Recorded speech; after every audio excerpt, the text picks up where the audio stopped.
අහගෙන ඉන්නේ යවනේ හත කැහෙන රිද්මය. වැඩක් තියනවාද ඉතින් මං කොච්චර මහන්සි වුණත්.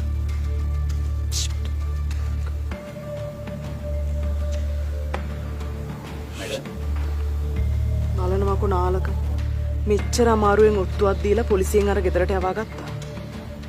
අන්තිමේ බඩු ටික මිසෙ. මටත් පොලිසිය කතා කරා. කොල්ලෝ ටික එතනින් පැනගෙනලු. මට හිතා ගන්න බෑ මේව වෙන්නේ කොහොමද කියලා.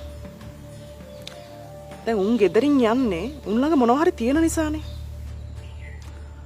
පොලිසියටත් මේක ගැන හොයාගන්න බෑ කියන්නේ.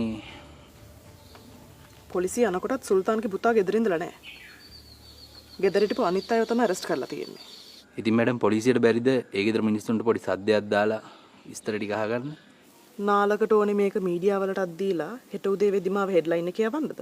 මම කියන්නේ ওই ගෙදර මිනිස්සුયો කොල්ලෝ ටික නතර කරන් ඉන්නේ නැත්තේ කොල්ලෝ ටික ගැන මොනවා හරි දැනගෙන. ඔව් එහෙම වෙන්නත් පුළුවන්. හැබැයි ඉතින් උන් දියමන්ති ගැන දැනගෙන හිටියා නම් මෙච්චර දවසක් ওই කොල්ලන් ඔහෙ තියාගන්නේ නැහැ.